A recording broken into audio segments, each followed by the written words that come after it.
Iniciada a gravação, o primeiro caso com pedido de sustentação oral é o número MP 42-0161-000-913-2022, dígito 2, número SEI 29.0001-018-7127, 2022, dígito 06. Promotoria de Justiça do Consumidor, participante Bianca Boaventura Barbosa, parte interessada BRG, Suplementos Nutricionais Limitadas, Integral Médica, e o relator é o doutor Antônio Carlos da Ponte. Essa é assistência, né? Não, essa é a sustentação da doutora Bianca Boaventura Barbosa. Sustentação. Pois não. Então, com a palavra, o nobre relator, doutor Antônio Carlos da Ponte. Por gentileza, doutor Antônio Carlos. Muito obrigado, senhor presidente, prezados colegas. Trata-se, na verdade, de um feito de turma que, diante da sustentação oral, acaba sendo deslocado para o plenário. É um procedimento preparatório de inquérito civil que busca apurar possível lesão a interesses coletivos consumeristas em razão da fabricação e comercialização de suplementos alimentares da empresa Integral Médica. Notícia de fato apresentada pela Associação das Empresas de Produtos Nutricionais, a Benutri, relatando, em síntese, que por meio de seu programa de automonitoramento do mercado de suplementos alimentares, analisou ensaios dos suplementos Whey, da referida empresa, com apontamento de diversas irregularidades, tais como indícios de amino-speaking, valores declarados em tabela nutricional em desacordo com variação permitida pela RDC, não atendimento às normativas de rotulagem e transição para a RDC 243/218. Adição de constituintes não aprovados para uso em suplementos alimentares em desacordo com outras resoluções. Alegações de impropriedade funcional e da saúde não previstas em legislação, acompanhadas ainda da alegação de medicamentosa estímulo ao hormônio esteroide. É o relatório, senhor presidente. Muito obrigado, doutor Antônio Carlos. Então, em seguida, passo a palavra para a sua sustentação à ilustre advogada, doutora Bruna. Por gentileza, doutora Bruna. Boa tarde. Meu nome é Bianca Boaventura, eu sou representante da Integral Médica. Tudo bem, vocês conseguem me ouvir? Bianca Boaventura. Pois não, pode. Bom, eu sou advogada da Integral Médica e, como o ilustre relator falou, trata-se de uma denúncia apresentada pela Benutri em face da Integral, que é uma empresa fundada desde 1983 e ela é líder absoluta no mercado nacional e da América Latina em suplementos alimentares para atletas. A premissa de atuação da empresa é o desenvolvimento de suplementos alimentares de alta performance para atletas e que estejam pautados no mais estrito cumprimento das normas regulatórias. Em maio de 2022, a Integral ela tomou conhecimento do comunicado de monitoramento enviado pela Benutri, que encaminhava os laudos de análise laboratoriais realizados em produtos da empresa, que teriam sido feitos pelo laboratório Eurofins. O comunicado ele aponta de que os produtos da Integral teriam tido resultado negativo para todos os produtos, nos ensaios de rotulagem, e também haveriam supostas inconformidades nutricionais. Tão logo a Integral tomou conhecimento desses laudos, ela entrou em contato com o laboratório Eurofins, a fim de obter informações sobre as análises e metodologia que haveria sido utilizada, mas, no entanto, o laboratório informou que todas essas informações deveriam ser fornecidas pela Benutri.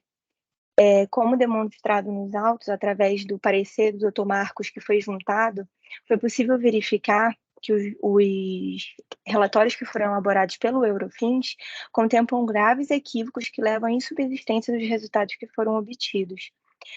Os laudos eles apresentam erros sistemáticos no que tange ao teor de aminoácido, ao teor proteico e também há um problema analítico com o teor de carboidrato. Mesmo assim, a Integral, sempre apoiada nos princípios da cooperação, da boa-fé e da transparência, ela respondeu ao comunicado da Benutri, tecendo esclarecimentos individualizados para cada laudo e para cada produto. Até hoje, contudo, a Benutri ela jamais respondeu à Integral e optou por apresentar denúncia tanto perante esse Ministério Público de São Paulo, quanto perante o Ministério Público do Rio de Janeiro. E aqui é importante ressaltar que o Ministério do Rio também já proferiu decisão no sentido do arquivamento do inquérito civil. No entendimento do Ministério do Rio, do Ministério Público do Rio de Janeiro, não há qualquer medida judicial ou extrajudicial que deva ser tomada pelo Ministério Público diante da efetiva atuação da Anvisa, que é a agência reguladora responsável para tanto. Então, e é importante ressaltar também que a denúncia que foi apresentada perante o Ministério Público do Rio é de idêntico teor ao apresentado perante o Ministério Público de São Paulo. É importante também ressaltar que a Benutri ela não é um órgão oficial de monitoramento e ela sequer utilizou métodos oficiais previstos no regulamento da Anvisa para essas avaliações que foram feitas. E como demonstrado também nos autos, através de um ofício exarado pela Anvisa, a afirmação da Benutri de que ela desenvolveria esse programa de monitoramento em cooperação com a Anvisa, ela é equivocada.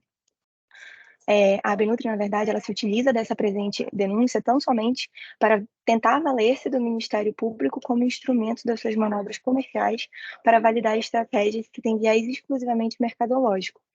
O senhor Marcelo Bella, que é o presidente da Benutri, ele também é presidente de uma empresa que é concorrente da Integral Médica, a GDS, que é detentora da marca Black School.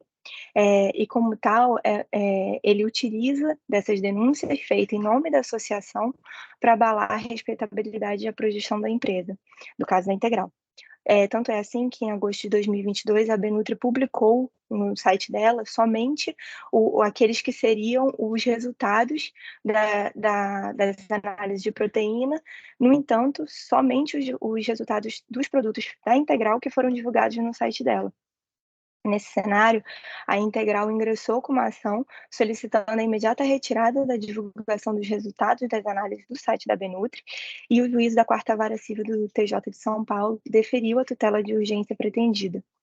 Além dessa demanda, a Integral também se viu obrigada a ajuizar a ação por danos morais em face do senhor Marcelo Bella, que é o presidente da Benutri, e também do senhor Félix Bonfim, que é o coordenador do programa de automonitoramento desenvolvido pela Benutri. Ambos fizeram diversos comentários de baixo calão, buscando, ao que tudo sugere, macular a imagem da Integral e dos seus sócios.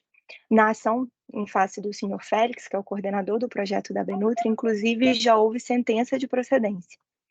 Bom, ademais, como consta dos autos, o IPEM, a pedido desse Ministério Público de São Paulo, avaliou os produtos que estariam supostamente irregulares. Contudo, o que foi possível constatar é que todos os produtos estão regulares. Por todo exposto, não há qualquer razão para perdurar esse procedimento preparatório. Não há nenhuma irregularidade com os produtos da Integral Médica e, além disso, conforme muito bem ressaltado na decisão de arquivamento, a Anvisa vem realizando seu poder de polícia de maneira adequada e bastante eficiente, tornando totalmente prescindível a atuação desse Ministério Público. Desse modo, a Integral confia na homologação do arquivamento do procedimento preparatório de inquérito civil. Muito obrigada pela atenção.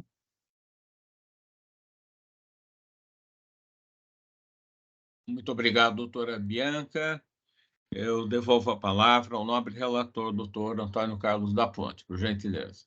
Muito obrigado, senhor presidente. Eu quero cumprimentar a doutora Bianca Boaventura pela sua sustentação oral e quero também registrar aqui que o meu voto ele foi construído tomando por base as provas que se encontram nos autos. A doutora Bianca trouxe algumas notícias novas, mas eu quero insistir que o meu encaminhamento toma por fundamento aquilo que foi produzido e que se encontra regularmente nos autos. Bom, foram realizadas diligências com acionamento da Anvisa para a ciência e manifestação das áreas técnicas pertinentes. A notícia de fato ela foi complementada com documentos que, por seu turno, foram objeto de contradita, com destaque para a impugnação do laudo ofertado pela Benutri, por não ter sido produzido por laboratório credenciado pela Anvisa, bem como para a inexistência de convênio firmado entre a Anvisa e a Benutri.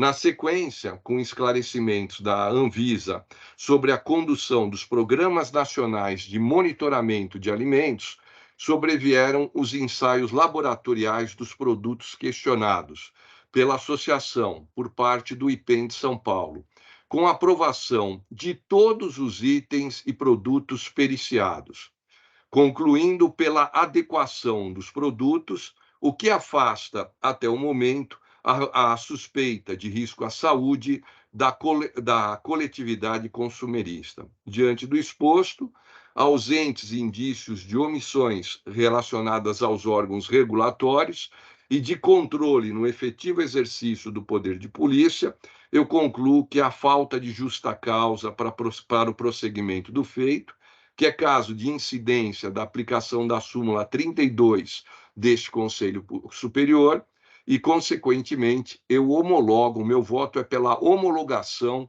da promoção de arquivamento. É dessa forma que eu voto, senhor presidente. Muito obrigado, doutor Antônio Carlos da Ponte, a quem cumprimento pela excelência do voto. Cumprimentos também a doutora Bianca Boaventura, também pela exposição clara e muito bem fundamentada. E eu consulto os eminentes conselheiros se podemos passar a votação ou se alguém deseja fazer uso da palavra. Podemos prosseguir, então. Inicialmente, doutor Antônio Calil Filho, por gentileza. Muito obrigado, eu renovo minhas saudações.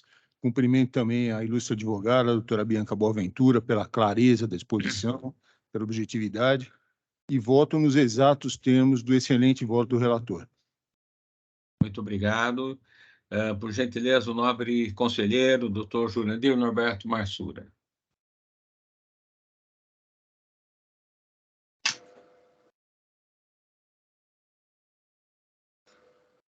Sem som, doutor.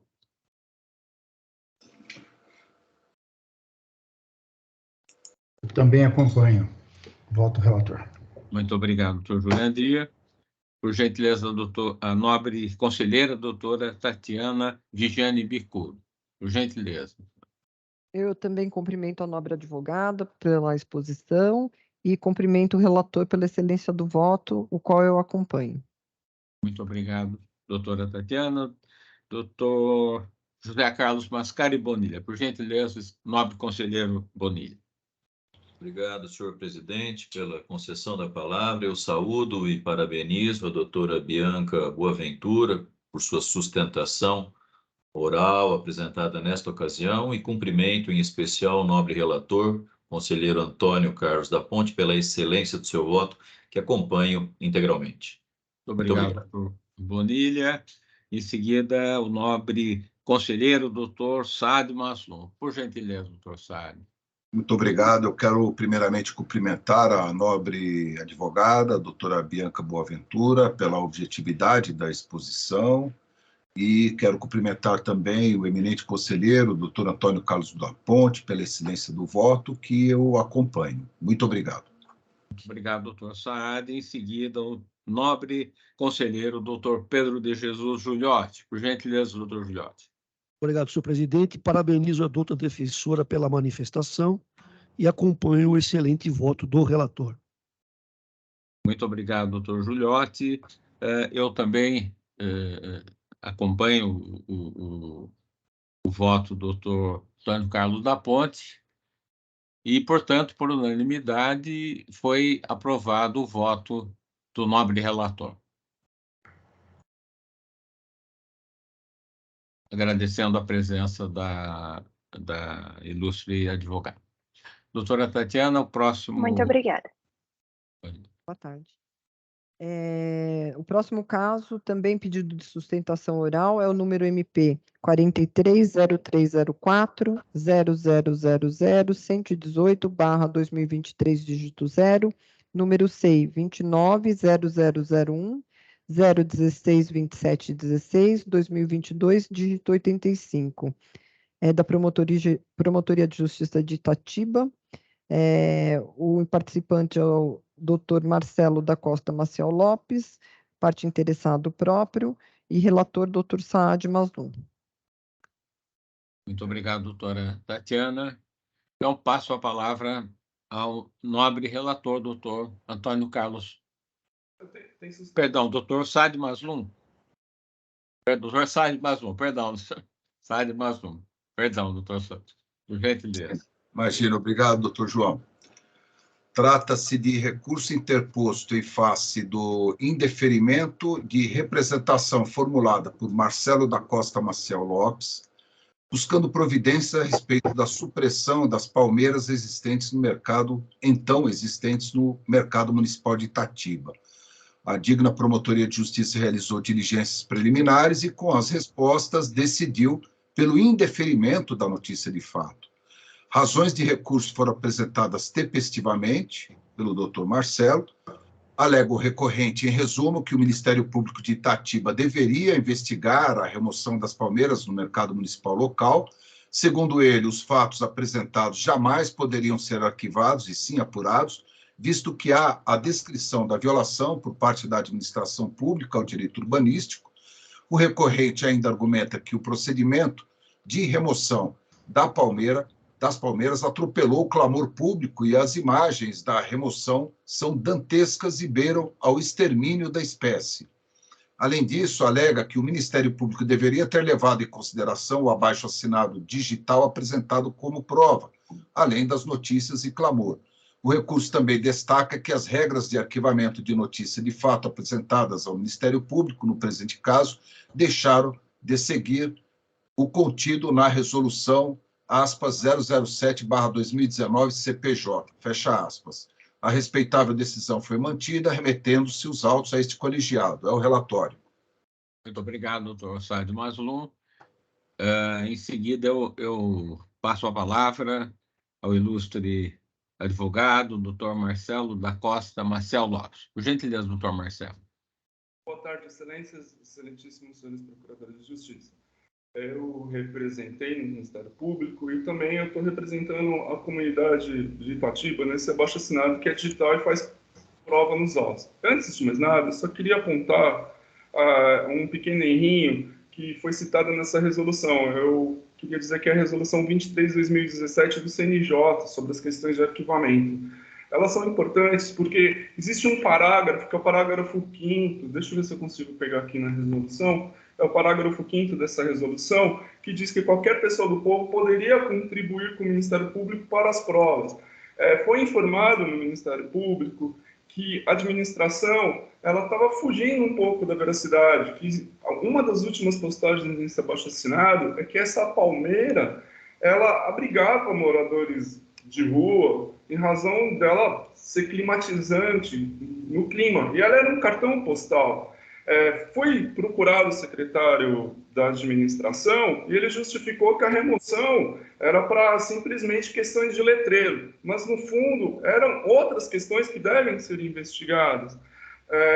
Essa representação ela tem um abaixo-assinado que é um clamor, tem uma imagem de um trator puxando uma palmeira. Essa palmeira está praticamente morta em outro local. Foi apontado nessa representação o direito urbanístico. Eu vou retirar uma palmeira exuberante de um lugar para levar para um outro bairro, eu enfeio um lugar e embelezo o outro. Mas a questão principal é o direito urbanístico, o direito da sociabilização. Por que eu vou remover uma palmeira com 1000 justificativas que não são coerentes e que vão trocar ela, uma palmeira que está há 12 anos, que é super perigosa, a remoção é super... É muito frágil, tanto que essa palmeira está praticamente morta.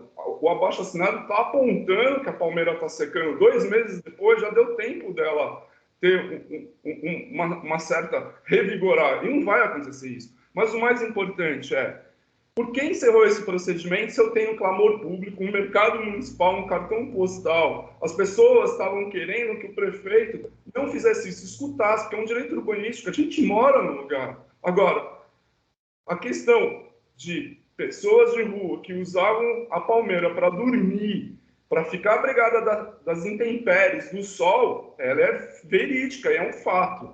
E, com base na resolução, eu peço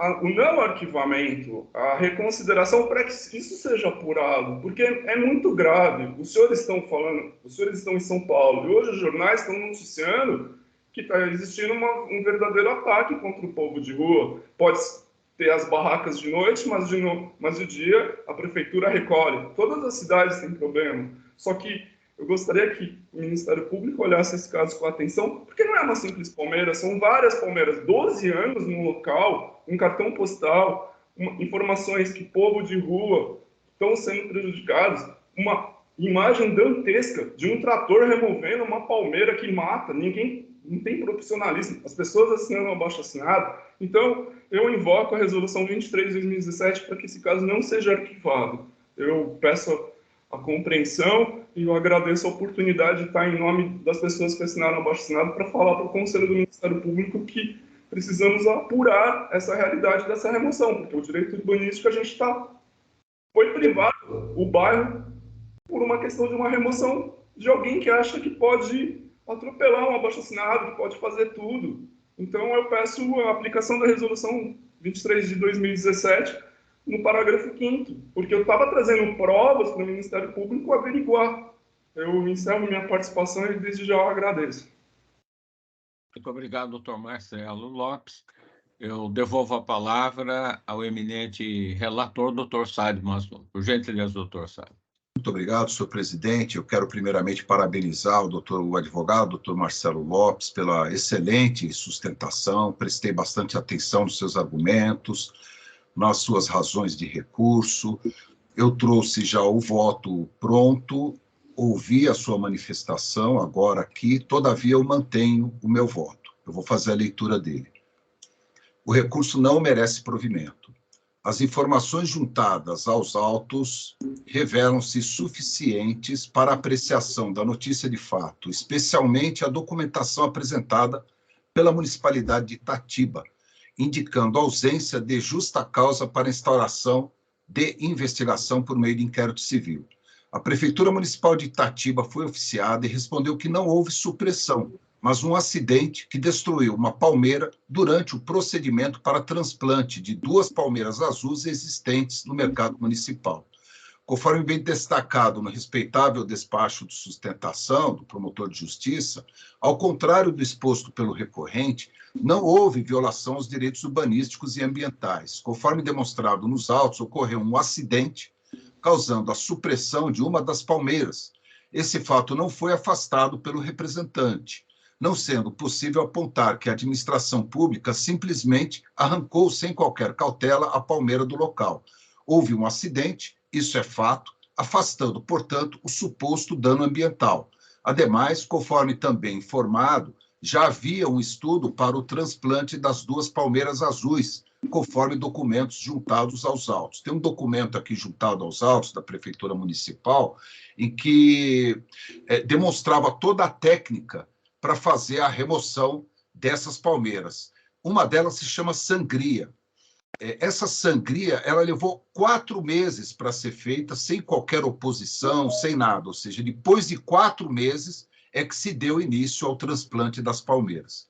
Então, continuando aqui. Com efeito, a empresa que causou o acidente, de fato houve um acidente, um veículo perdeu o controle e acabou batendo numa das palmeiras, destruindo essa palmeira. Apenas uma delas foi removida e a outra eu vou comentar aqui no voto também.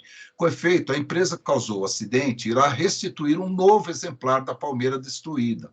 A secretaria acompanha a adaptação da palmeira transplantada no local e há um projeto de revitalização do mercado municipal em curso, afastando a existência de dano paisagístico.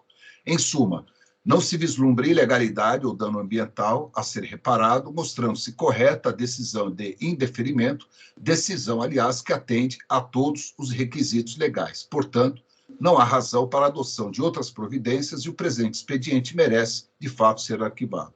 Nessas condições, nego o provimento ao recurso. Obrigado, doutor Saad Maslum. Eu indago aos nobres conselheiros se podemos passar à votação, se alguém deseja alguma manifestação. Então, vamos passar à votação. Doutor Antônio Carlos da Ponte, por gentileza. Obrigado, senhor presidente. Eu quero cumprimentar aqui o doutor Marcelo Lopes pela sustentação oral desenvolvida e também o eminente conselheiro, doutor Saad Maslum, pela excelência e completude do voto. Eu acompanho o excelente voto do eminente conselheiro relator. Muito obrigado, doutor Antônio Carlos. Doutor Antônio Calil Filho, por gentileza. Muito obrigado. Eu também gostaria de cumprimentar o doutor Marcelo Lopes, ressaltar que é importante ter um cidadão atento à defesa do meio ambiente, mas nesse caso eu me convenci dos argumentos lançados no voto do relator e com ele concordo e acompanho o voto, também cumprimentando o doutor Saad. Muito obrigado, doutor Calil. Por gentileza, o doutor Jurandir Norberto Marsura. Eu cumprimento o advogado, o doutor Marcelo Lopes, pela combatividade e pela defesa do meio ambiente, mas, neste caso, eu também acompanho o excelente voto do conselheiro relator, doutor Saad Maslum. Muito obrigado, doutor Jurandir. Por gentileza, a doutora Tatiana Vigiane Bicudo, por favor. Também gostaria de cumprimentar o doutor defensor, ouvir atentamente as razões por eles expostas e as razões que levaram o nobre conselheiro a concordar com o arquivamento da notícia de fato. Eu também acompanho o conselheiro no arquivamento da notícia de fato, pelas razões por eles expostas. Muito obrigado, doutora Tatiana. Por gentileza, doutor José Carlos Mascari Bonilha, por gentileza. Presidente, muito obrigado. Eu também aqui me associo aos que me precederam e externo meus cumprimentos ao ilustre advogado, doutor Marcelo Lopes. E o cumprimento não só pela sustentação oral realizada nesta ocasião, mas por sua disposição de, na condição de cidadão, contribuir para com o Ministério Público, para com a sociedade. É preciso que tenhamos mais cidadãos e cidadãs, como Vossa Excelência, doutor Marcelo Lopes, imbuídos no propósito da defesa desses valores superiores, tão caros à nossa sociedade, como é, um exemplo, o meio ambiente. Portanto, ficam aqui os meus cumprimentos a Vossa Excelência, mas, no caso em específico, acho irretocável o voto prolatado pelo ilustre conselheiro Saad Maslum, que acompanho integralmente, negando-se, portanto, o provimento ao recurso. Muito obrigado pela atenção. Muito obrigado, doutor Bonilha. Em seguida, doutor Pedro de Jesus Juliotti. Por gentileza, doutor Juliotti. Obrigado, senhor presidente. Também saúdo o doutor Marcelo Lopes, que nos honra com a sua presença neste colegiado e com a sua luta em prol do meio ambiente, mas nesse caso eu vou acompanhar o relator que expôs de forma bastante clara a desnecessidade da continuidade deste procedimento. Muito obrigado, doutor Juliotti. Eu também quero cumprimentar o ilustre advogado, doutor Marcelo Lopes, pela brilhante sustentação oral e também pela iniciativa de se interessar e agir num tema tão importante, tão sensível. Apresentou uma sustentação muito bem fundamentada. Entretanto, também acompanho o voto do eminente relator, doutor Saad Maslum, pela excelência do voto, como só ia acontecer em suas manifestações. Assim sendo, por unanimidade, anuncio que foi mantida o indeferimento da representação com o voto do eminente relator. E agradeço a presença do doutor Marcelo Lopes. Obrigado, então. Doutora Tatiana, pois não.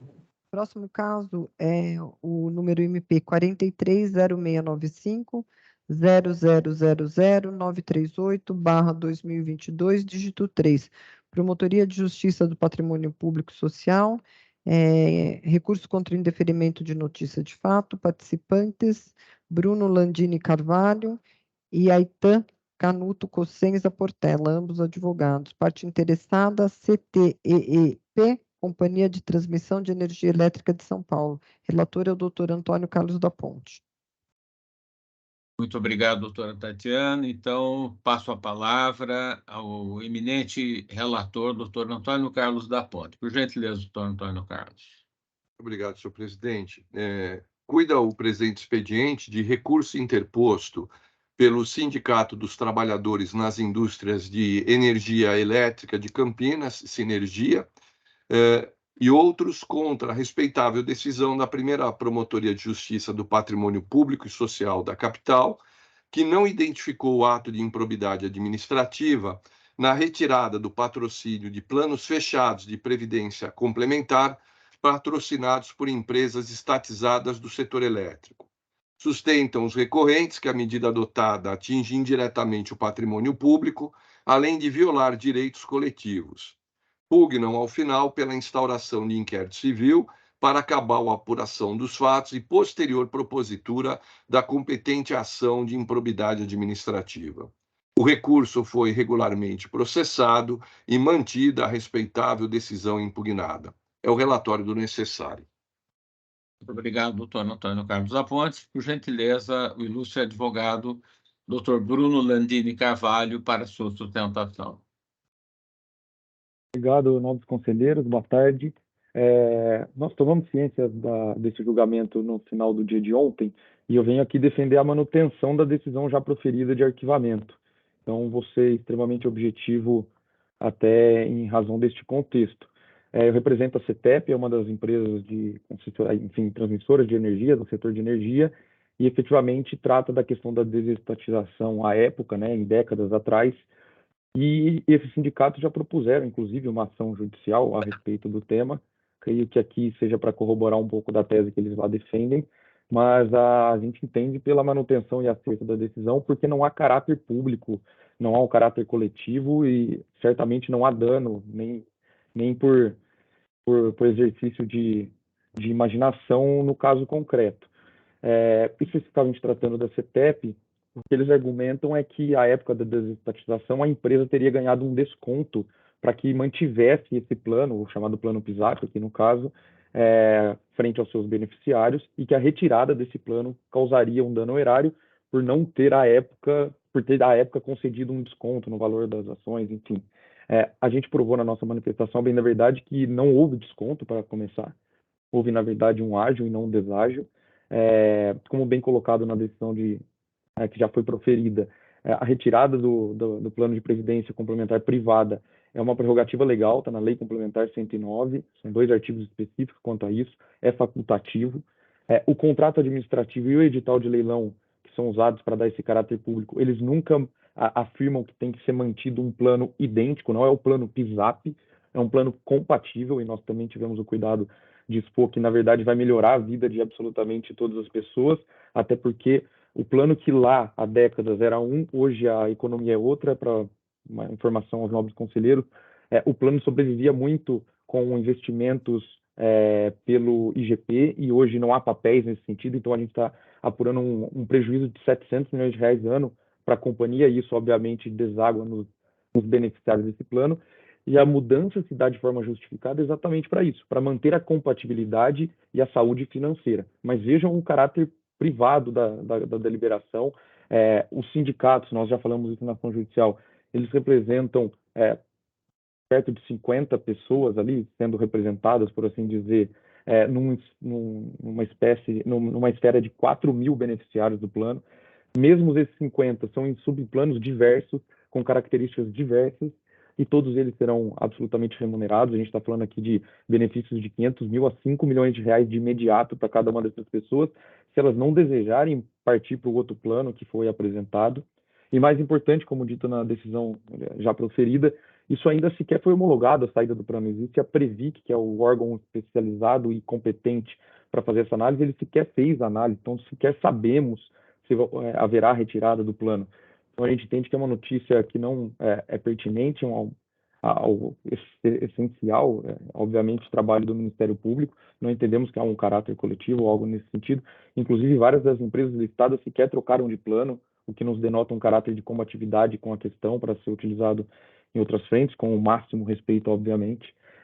Mas, enfim, a jurisprudência consolidada, tanto do STJ quanto do Tribunal aqui de São Paulo também pela facultatividade e prerrogativa de retirada do plano, e qualquer questão individual que venha a ser consumada, no nosso entendimento respeitoso, potencialmente será tratada de forma de ações individuais que ainda sequer existem, porque, repito, na nossa visão, o novo plano protege com bastante sinergia todos os direitos das pessoas envolvidas. Então, sendo bastante objetivo, que era basicamente esses os principais pontos que eu queria trazer, sem, obviamente, a intenção de renovar integralmente a defesa que nós já apresentamos. Então, agradeço mais uma vez pela oportunidade de falar e um ótimo trabalho aos novos conselheiros.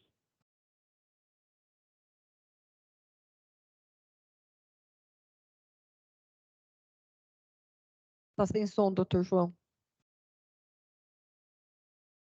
Muito obrigado, doutor Bruno. E então devolvo a palavra ao eminente relator, doutor Antônio Carlos da Ponte. Muito obrigado, senhor presidente. Quero cumprimentar aqui o doutor Bruno Landini Carvalho pela sustentação oral desenvolvida. E eu passo a ler o meu voto. A notícia de fato inicialmente encaminhada ao Ministério Público não indica fato certo e determinado, e tampouco delimita seu objeto, o que seria o suficiente para o seu indeferimento de plano. Contudo, na essência, ela se insurge contra o teor da Lei 9.361 de 1996, sob o singelo argumento de que o descumprimento de obrigações especiais contraídas por ocasião das alienações das ações das empresas estatais de energia elétrica do Estado de São Paulo, por intermédio de leilão, causaria prejuízo indireto aos cofres públicos, na medida em que não teriam sido projetados passivos decorrentes da manutenção dos planos de previdência complementar. Referida tese de indiscutível fragilidade, foi abraçada pelo projeto de lei número 305 de 2022, em tramitação perante a Assembleia Legislativa do Estado de São Paulo, o que paradoxalmente demonstra a ausência de razão dos recorrentes, no que diz respeito à insurgência contra a lei em vigor. A matéria controvertida, na essência, é de cunho patrimonial e disponível, vinculada a contratos privados de previdência complementar, devendo, quando muito, ser objeto de discussão por intermédio de ação própria, cujo titular certamente não será o Ministério Público, dada a natureza do direito discutido. Não se insere no campo de atribuições do parquê monitorar planos de previdência privada complementar do setor elétrico e tampouco insurgir-se contra a lei aprovada em processo legislativo regular. Consigne-se ainda, pois oportuno, que não existe qualquer solidariedade ou vinculação direta entre as diferentes empresas privatizadas e os planos de benefícios por elas patrocinados, os quais são autônomos em direitos e obrigações, referindo-se a patrimônio segregado e independente. Como se observa, inexiste em caso qualquer indício de improbidade administrativa ou matéria afeta as atribuições do Ministério Público, o que inviabiliza o acolhimento da resignação. Em face de todo exposto, voto pelo conhecimento e desprovimento do recurso interposto, mantendo-se assim os exatos termos da respeitável decisão hostilizada. É como voto, senhor presidente. Muito obrigado, doutor Antônio Carlos da Ponte. Então, eu indago se podemos passar à votação ou se algum conselheiro deseja externar algum entendimento. Podemos votar, então? Por gentileza, doutor Antônio Calil Filho, por favor. Muito obrigado. Cumprimento o doutor Bruno Landini Carvalho pela exposição, mas me convenci dos argumentos expostos no voto do doutor Antônio Carlos da Ponte, que acompanho, cumprimentando também o relator. Muito obrigado, doutor Calil. Por gentileza, doutor Jurandir Norberto Marsura, por gentileza. Obrigado, senhor presidente. Eu cumprimento o ilustre advogado, o doutor Bruno Landini Carvalho, e igualmente acompanho o excelente voto proferido pelo eminente relator, doutor Antônio Carlos da Ponte. Muito obrigado, doutor Jurandir. Por gentileza, doutora Tatiana Vigiane Bicudo. Também cumprimento o doutor Bruno pela exposição e cumprimento o doutor Ponte pela excelência do voto, com o qual eu concordo. Muito obrigado, doutora Tatiana. Por gentileza, doutor José Carlos Mascari Bonilha, por gentileza. Senhor presidente, eu acompanho integralmente o impecável voto da lavra do conselheiro Antônio Carlos da Ponte e cumprimento o doutor Bruno Landini Carvalho por sua presença. Muito obrigado. Muito obrigado, doutor Bonilha. Por gentileza, doutor Saad Maslum. Muito obrigado, senhor presidente. Eu acompanho o excelente e substancioso voto do eminente relator, doutor Antônio Carlos da Ponte, e parabenizo também o eminente advogado, doutor Bruno Landini, pela objetividade da sustentação. Muito obrigado. Muito obrigado, doutor Saad. Por gentileza, doutor Pedro de Jesus Giuliotti, por gentileza. Também parabenizo o doutor Bruno Landini Carvalho pela excelente exposição e acompanho o excelente voto do conselheiro Antônio Carlos da Ponte. Muito obrigado, doutor Giuliotti. Eu também quero cumprimentar inicialmente o doutor Bruno Landini Carvalho pela excelente sustentação e também ao ilustre e eminente relator, doutor Antônio Carlos da Ponte, pelo seu brilhante e convincente voto, impecável, como disse o nobre conselheiro doutor Bonilha.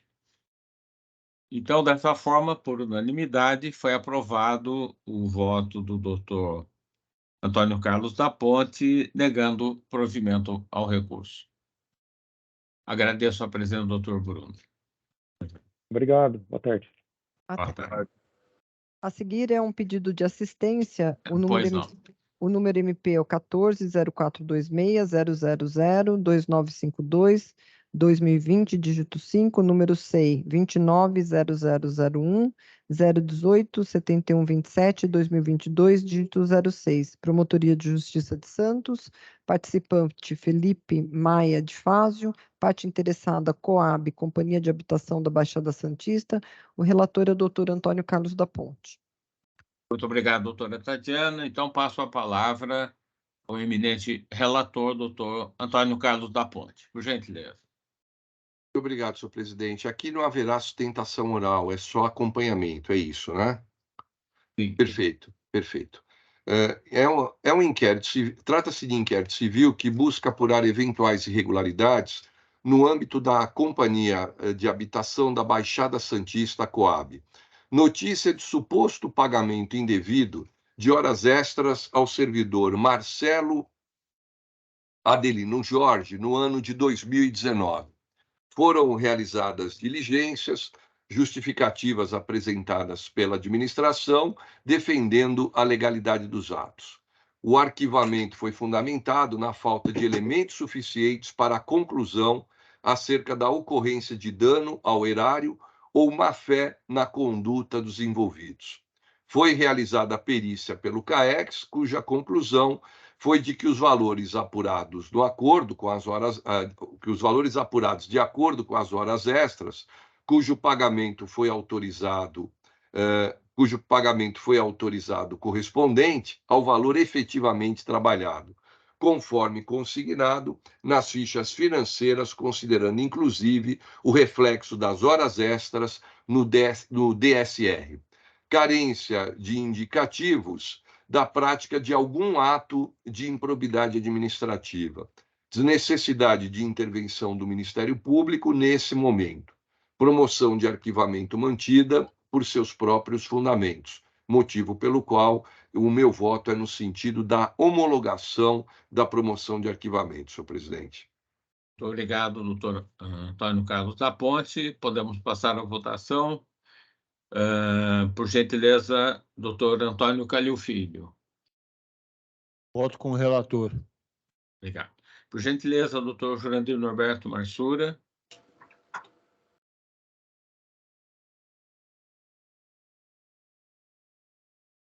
A conexão. Acho que o doutor Jurandir, a conexão dele deve ter caído. Não vejo na sala. Voltou. Doutor Jurandir. Doutor Jurandir, por gentileza. Sem som, sem som. Eu acompanho o excelente voto do relator. Muito obrigado, doutor Jurandir. Doutora Tatiana Vigiane Bicudo, por gentileza. Também acompanho o relator, senhor presidente. Muito obrigado. Por gentileza, doutor José Carlos Mascari Bonilha. Acompanho o excelente voto do relator, a quem cumprimento mais uma vez. Muito obrigado, doutor Bonilha. Por favor, doutor Sade Maslum, por gentileza. Acompanho o excelente voto do eminente relator, doutor Antônio Carlos da Ponte. Muito obrigado. Muito obrigado, doutor Sade. Doutor Pedro de Jesus Giuliotti, por gentileza. Também acompanho o impecável voto do relator. Muito obrigado, doutor Giuliotti. Eu também acompanho o voto do doutor Antônio Carlos da Ponte, pela excelência de seu conteúdo. Por unanimidade, então, foi aprovado o voto do eminente relator pela homologação do arquivamento. Doutora Tatiana, o próximo qual seria? Próximos dois são destaques a pedido do doutor Jurandir. O primeiro é o número MP 430699 0000767 2022 dígito 8, número SEI 29 0001 023 1999 2022 dígito 89, Subprocuradoria-Geral de Justiça. O relator foi o doutor Giuliotti, o voto vista do doutor Jurandir. Muito obrigado, doutora Tatiana. Então, passo a palavra ao eminente conselheiro, doutor Jurandir Norberto Marsura. Senhor presidente, se me permite, desculpa a intervenção. Desculpa a intervenção, estou de volta aqui. Pois não, perfeito. Bem-vindo de volta. Então, passo a palavra ao nobre relator, doutor Jurandir Norberto Marsura. Obrigado, senhor presidente. Passo a leitura do meu voto divergente. É um caso da competência originária, em que figura como representado Rodrigo Garcia, ex-governador do estado de São Paulo. Trata-se de notícia de fato apresentada pelos deputados estaduais Emídio de Souza, Paulo Fiorilo, Jorge do Carmo, Maurício de Lima Moraes e José Américo, relatando que o Poder Executivo Estadual, através do Departamento de Estradas de Rodagem, DR, teria pagado 95 milhões em contratos sem licitação à empreiteira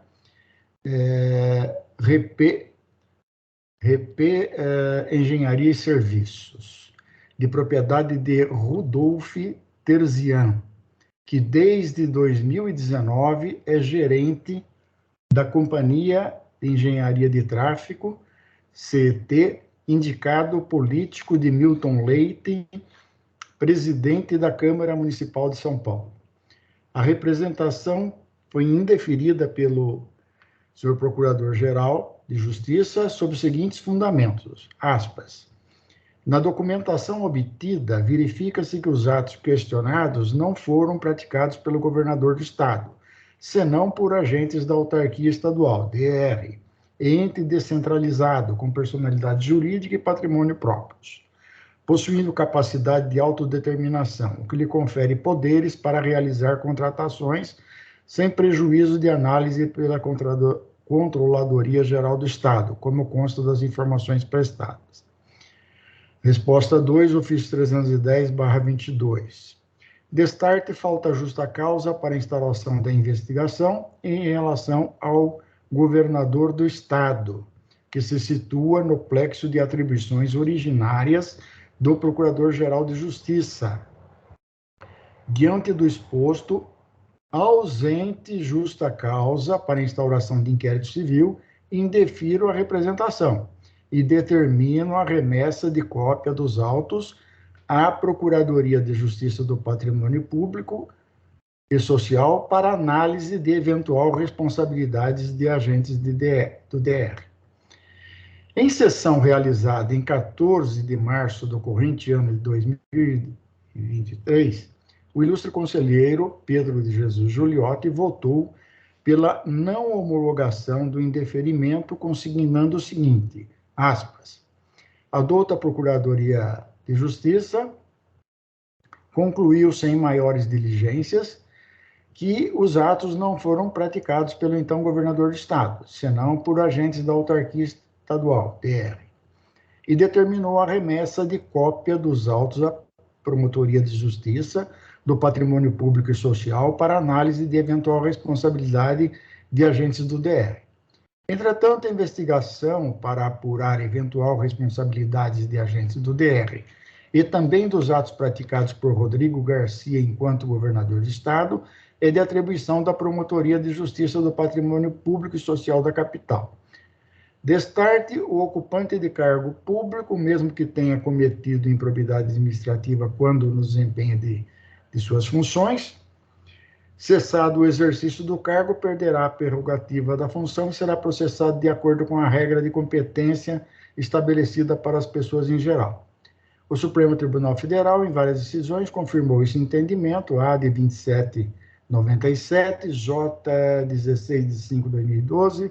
Desta forma, a atribuição para a instauração de inquérito civil e para a promoção de ação civil pública, tendo como escopo a proteção do patrimônio público e social, sendo a autoridade reclamada ex-governador do Estado, por ato praticado em razão de suas funções, passou a ser da Promotoria de Justiça do Patrimônio Público e Social da capital, que tem atribuição, inclusive, para eventual responsabilização de secretários estaduais que, porventura, tenham participado do ato ímprobo. Relatado, passo a leitura do meu voto. Divirjo integralmente do respeitável voto proferido pelo eminente relator pelas razões que passo a expor. De proema, anoto que a apuração de possível conduta ímproba imputada ao ocupante do cargo de governador do Estado de São Paulo se insere nas atribuições processuais do senhor Procurador-Geral de Justiça, por força do artigo 116, inciso 4 da Lei Complementar número 734, é a Lei Orgânica do Ministério Público do Estado de São Paulo. Atento a essa premissa, observo que a notícia de fato em questão foi apreciada e decidida pelo excelentíssimo senhor Procurador-Geral de Justiça no dia 12 de dezembro de 2022, quando o senhor Rodrigo Garcia ainda era ocupante do cargo de governador do Estado, razão pela qual se trata de ato jurídico perfeito, porquanto consumado segundo a lei vigente ao tempo em que se efetuou, afigurando-se inaplicável, por conseguinte, o entendimento de que, aspas, o ocupante de cargo, mesmo que tenha cometido improbidade administrativa, quando desempenha de suas funções, cessado o exercício do cargo, perderá a prerrogativa da função e será processado de acordo com a regra de competência estabelecida para as pessoas em geral. Anoto que a decisão que indeferiu a representação em relação ao senhor Rodrigo Garcia, então ocupante do cargo de governador do Estado de São Paulo, determinou a remessa de cópia dos autos à Promotoria de Justiça do Patrimônio Público e Social, para análise de eventual responsabilidade de agentes do DR. O indeferimento se encontra embasado nos elementos informativos contidos nos autos, nos quais se verifica, sem qualquer dificuldade, que os atos questionados não foram praticados pelo governador do Estado, mas sim por agentes da autarquia estadual, DR, ente descentralizado, com personalidade jurídica e patrimônio próprios, possuindo capacidade de autodeterminação que lhe confere poderes para realizar contratações, sem prejuízo de análise pela Controladoria Geral do Estado. De outra parte, o respeitável voto do ilustre relator carece de fundamentação para justificar a reabertura das investigações em relação ao senhor Rodrigo Garcia, então ocupante do cargo de governador do Estado. Portanto, a solução arbitrada pelo ilustre conselheiro relator não se reveste de justa causa, motivo pelo qual data máxima vênia não pode ser referendada por este egrégio conselho. Nesses termos, meu voto é pela homologação do indeferimento da notícia de fato nos termos propostos pelo senhor Procurador-Geral de Justiça. E agora eu gostaria de fazer um pequeno parênteses apenas para dizer que eu não fiz qualquer referência ao fato de que o subprocurador da área jurídica, na verdade, apreciou aqui uma petição subscrita por três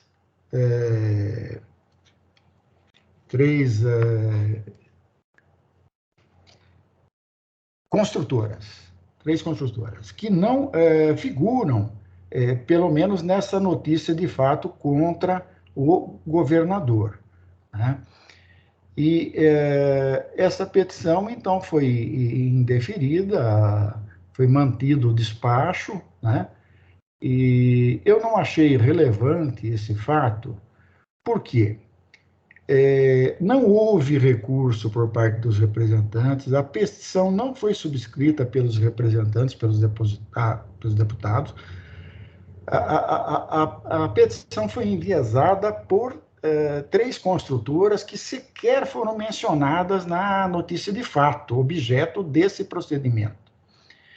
E, lendo a petição do advogado aqui, né, eu vejo que ele faz a seguinte indicação, que ele pretende que seja arquivado o procedimento. Na verdade, ele se reporta não a esta notícia de fato, apenas por equívoco foi juntado aqui. Por quê? Porque ele faz menção ao seguinte: a reportagem, ele tomou conhecimento por reportagem. Na referida reportagem são mencionadas empreiteiras que supostamente teriam sido beneficiadas por contratos celebrados com o DR a partir de dispensa de licitação. As peticionárias Ercan, NASP e Construman.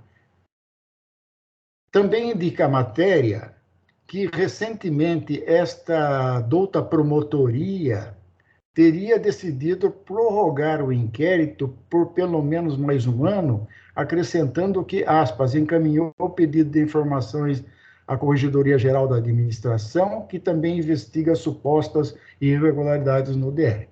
Então, eu cheguei à conclusão que, na verdade, existe já um procedimento na área do patrimônio público, né, a promotoria, para onde foi encaminhado esse material aqui.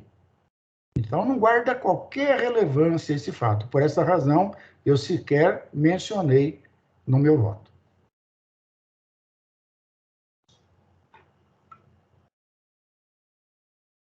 Muito obrigado, doutor Orlandir Norberto Marsura. Eu indago se podemos prosseguir na coleta de votos. Se alguém deseja se manifestar, Pois não, doutor Juliano. Eu gostaria de esclarecer o seguinte: eu não ingressei no mérito, como fez o doutor conselheiro que proferiu o voto divergente.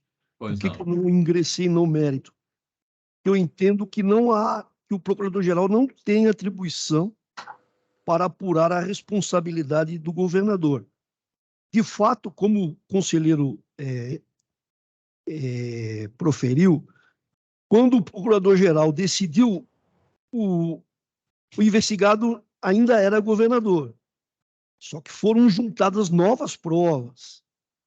E, juntadas novas provas, o procurador decidiu o seguinte: mantenho, pois, o indeferimento da notícia de fato. Quando ele proferiu esse julgamento, o investigado já não era mais governador do estado de São Paulo.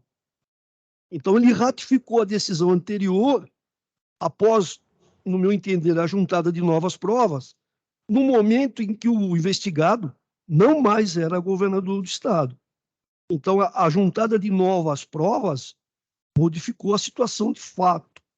Por isso que eu entendo que não há atribuição do procurador-geral, e quem deve analisar se há responsabilidade ou não do ex-governador é a Promotoria de Justiça do Patrimônio Público e Social. Então, esse detalhe importante: juntada de novas provas, ratificação da decisão, quando o investigado não era mais governador do estado de São Paulo. Por isso que eu me manifestei no sentido da não atribuição do Procurador-Geral de Justiça. Obrigado, senhor presidente. Muito obrigado, doutor Juliotti. Por gentileza, doutor Saad Maslum. Muito obrigado, senhor presidente. É verdade, eu fiquei aqui com algumas dúvidas, não é? Então, já tenho conhecimento dessa questão temporal, de quando foram juntados novos documentos, um dos alvos já não era mais governador do estado, já não havia mais atribuição. Agora, eu fiquei na seguinte dúvida: esses documentos juntados pelas construtoras, eles objetivavam fazer carga de provas em face do governador ou da ilegalidade que poderia, em tese, afetar também o então governador do estado? Esse é o primeiro ponto. O segundo ponto: se o procurador-geral ele se manifestou sobre esses documentos novos juntados, eu fico com receio, eu temo que a promotoria não vá mais poder analisar esses documentos juntados pelas construtoras como prova nova para verificar se há responsabilidade também do governador do estado. Se isso aconteceu, está errado o procurador-geral aqui na sua decisão, porque ele limitou documentos que talvez pudessem ser avaliados pela Promotoria de Justiça, só que a promotoria agora parece que não poderá avaliar esses documentos para poder saber quem ela vai eventualmente responsabilizar, se for o caso. Então, realmente é uma situação meio difícil, não é? Talvez, não sei se foi isso que aconteceu, talvez o procurador-geral, eu não sei se a decisão dele abarca esses documentos, né? Talvez ele pudesse dizer, pelos documentos até então juntados pela decisão, quando dá a decisão, eu a mantenho, permitindo, então, que a promotoria pudesse analisar esses novos documentos. Só que agora eles não poderão mais ser analisados, porque o procurador-geral, em relação a esses documentos, proferiu uma decisão, limitando, assim, a análise pela promotoria. Será que eu estou enganado nesse minha observação, doutor Juliotti, doutor Marsura? Será que a promotoria vai poder analisar esses documentos? Porque hoje, por exemplo, se surgirem novas provas lá no inquérito, que vai para a promotoria, novas provas, com relação ao então governador, ela pode reabrir, apesar do arquivamento feito pelo procurador-geral, que são novas provas. Não sei se entenderam a minha dúvida. Sim. Eu posso responder, senhor presidente? Então, doutor Saad, na verdade, eu entendo que a documentação não se relaciona diretamente com esse caso. Ela são contratos firmados pelos signatários, que, na verdade, estavam querendo o quê? O arquivamento da investigação contra as construtoras, né? E que não era objeto de apreciação em matéria de competência originária, né? Em competência originária apreciou exclusivamente a questão relacionada ao então governador do estado de São Paulo, né? Não fez nenhuma análise de mérito nem de nada em relação a qualquer empreiteira, não só essas 3 signatárias, né, dessa petição enviesada, que não tem nada a ver com essas empreiteiras, esse procedimento relacionado com as empreiteiras está em primeira instância, onde sempre deveria estar, né? E provavelmente essa documentação foi encaminhada para esse mesmo procedimento, provavelmente. É um fato relacionado. E não vai ter óbice nenhuma, no meu entendimento, de ser apreciado pelo promotor, sem problema nenhum. Porque não houve uma decisão de mérito no meu entendimento, eu acho que foi equivocada a decisão do subprocurador da área jurídica ali, que manteve a decisão. Não tinha essa necessidade. Poderia simplesmente falar, olha, desentranhe e encaminhe para lá, que isso aí não tem nada a ver com entendeu? Então, esse equívoco da subprocuradoria jurídica é que ocasionou essa celeuma toda aí. Mas, na verdade, não há nada disso. Na verdade, a questão se resolve pura e simplesmente com o fato de que, ao tempo em que proferida a decisão de arquivamento, apreciado o fato, pelo Procurador-Geral de Justiça, o senhor Rodrigo Garcia ainda era governador. Então, é fato jurídico perfeito, acabado, entendeu? É essa a questão. Muito obrigado, doutor Jurandir. Doutor José Carlos Mascari Bonilha, por gentileza. Muito obrigado, senhor presidente. Eu gostaria também de participar mais ativamente desse debate. Pelo seguinte, a mim me parece, em princípio, que o senhor Rodrigo Garcia não está imune a ter a sua responsabilidade apurada neste procedimento. E isso porque tramita, ou deve tramitar, na Promotoria de Defesa do Patrimônio Público e Social da capital, um procedimento que apura a celebração de um contrato por agentes da autarquia DR, contrato no valor de 95 milhões, ao que consta, celebrado sem licitação. E é bem possível, ou provável, pelo menos, que no curso desse procedimento se chegue à responsabilização diante de provas a serem coligidas, né? Se chegue à responsabilidade que há também, para além da responsabilidade dos agentes da autarquia, responsabilidade eventualmente de secretários de Estado e até do então governador, hoje cidadão. Agora, o que me pareceu induvidoso foi que o conselheiro relator, Dr. Pedro de Jesus Giuliotti, analisou o indeferimento da notícia de fato, indeferimento da lavra de Sua Excelência o Procurador-Geral, e não concordou.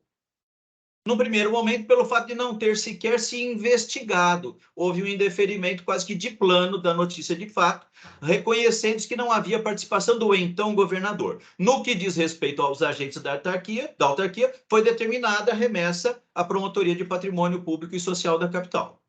Num segundo momento, e, portanto, a não homologação desse indeferimento, agora subscrito pelo conselheiro Giuliotti, a mim me parece tenha sido fundado no fato de que o procurador-geral não realizou maiores investigações e simplesmente indeferiu a notícia de fato apresentada pelos noticiantes.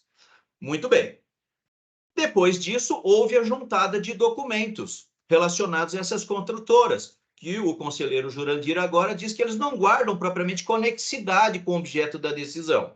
E, a despeito disso, voltou à Procuradoria-Geral de Justiça. E, ao invés de determinar o desentranhamento por não guardar nenhuma relevância, nenhuma conexidade, se ratificou o indeferimento da notícia de fato. Nesse momento, não poderia mais, porque não reunia a atribuição, o Procurador-Geral se falar em relação ao comportamento do senhor Rodrigo Garcia, porque ele já tinha perdido o foro privilegiado por prerrogativa de função. Então, há um primeiro momento em que o conselheiro Giuliotti entende que se deixou de investigar a responsabilidade do governador Rodrigo Garcia, e o procurador-geral tinha, sim, naquele momento, atribuição, mas houve a não homologação pelo conselheiro relator do indeferimento porque não houve aprofundamento na investigação, e num segundo momento, pelo conselheiro relator, houve a não concordância da posição da Procuradoria-Geral, que ratificou o indeferimento e agora não era mais o caso, porque tinha perdido a atribuição, já que o então governador, não ocupante mais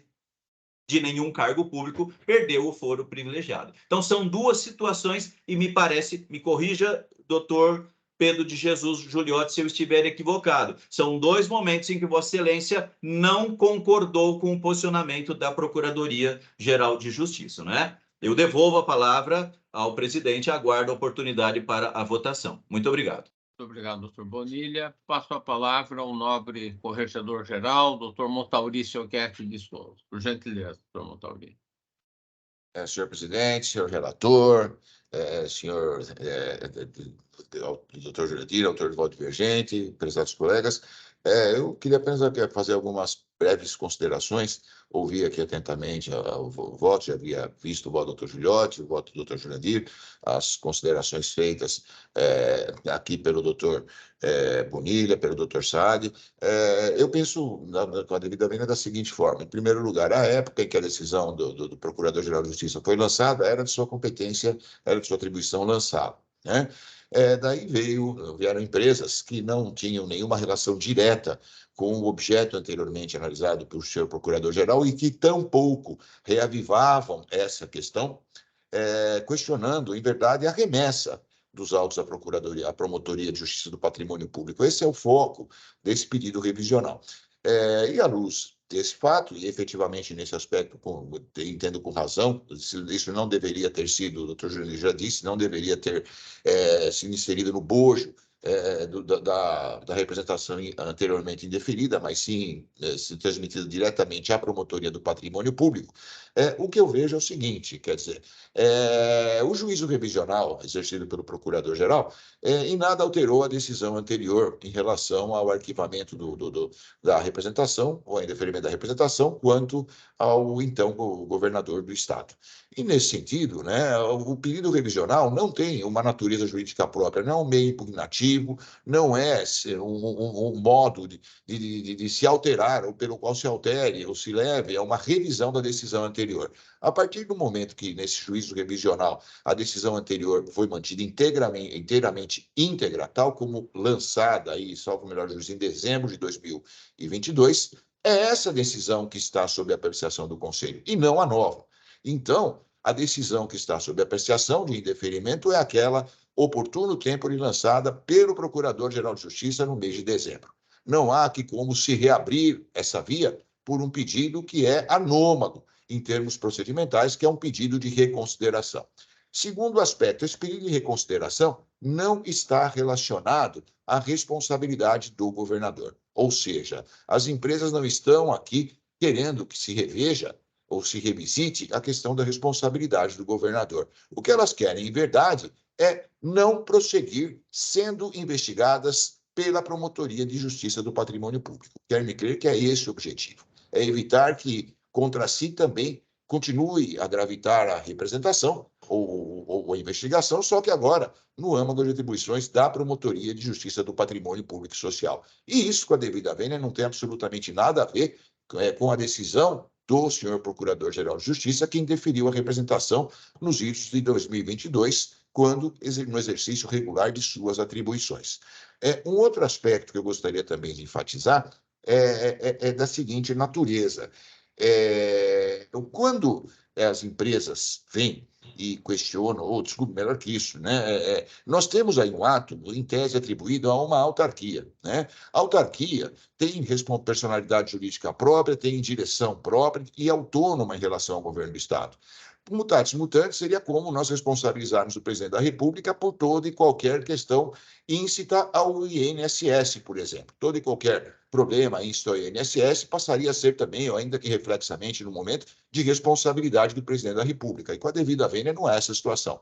Nós temos aí uma pessoa jurídica de direito público, é verdade, mas com personalidade jurídica própria, com administração e gestão própria e independente em relação ao governo do Estado. E, quanto a isso, também com a devida vênia, né, eu não vejo como revisitar-se aquela decisão do senhor Procurador-Geral de Justiça, ou ao menos quanto à sua rigidez em relação ao momento que ela foi lançada. Né? São breves considerações, senhor presidente, que eu gostaria aqui de trazer a lume para esse debate. Muito obrigado pela concessão da palavra. Muito obrigado, doutor Montauri. Em seguida, passo a palavra ao nobre conselheiro, doutor Pedro de Jesus Gigliotti. Por gentileza, doutor Gigliotti. Sem som, doutor Gigliotti. Pequeno esclarecimento, como que a Procuradoria de Justiça recebeu a petição das construtoras. Então, veio aos autos petição da ERCAN, da ANASP e Construtora Engenharia, no qual apontando a inexistência dos atos improbos. Então, a Procuradoria de Justiça recebeu aquela petição como se fosse questionando a inexistência dos atos improbos. Provavelmente eles não leram a petição, provavelmente, mas assim foi recebida, questionando a existência ou não dos atos improbos. E a Procuradoria manteve a sua posição, ou seja, foi proferida uma nova decisão, sim, e a interpretação que eles deram para aquela petição das construtoras era uma petição relacionada aos fatos. Não sei se eles não leram. Foi uma decisão equivocada? Foi, mas foi uma reafirmação do mérito. Por isso que eu entendo que quando houve essa segunda decisão, de mérito, o investigado já não era mais o governador e a Procuradoria não tinha atribuição para tanto. Muito obrigado, doutor Giuliotti. Passo a palavra ao doutor Saad Maslum. Por gentileza, doutor Saad. Olha, veja, pelo que eu entendi, a questão é bastante simples. Parece que todos aqui concordam que a Subprocuradoria-Geral não foi equivocada, não poderia analisar. Ou seja, por bem ou por mal, ela analisou e manteve aquela decisão. Ou seja, ela pegou esses documentos novos e incorporou a primeira decisão.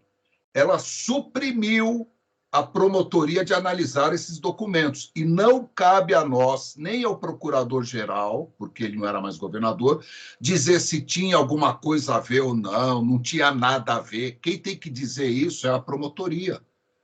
Ela é que tem que analisar e dizer, nossa, isso aí não tem nada a ver com o governador, nem com nada. Ela é que tem que dizer. Não cabe ao procurador-geral e nem a nós. Ele acabou, como dito, per nefas, suprimindo essa análise do órgão competente, que é a promotoria. Isso é grave, isso não pode. Eu acho que foi isso que eu entendi. Obrigado. Obrigado. Com a palavra, o nobre conselheiro, doutor Jurandir Norberto Marsura, por gentileza. Eu cedo minha vez para o doutor Antônio Calil e falo na sequência. Ele está levantando a mão aqui. Pois não.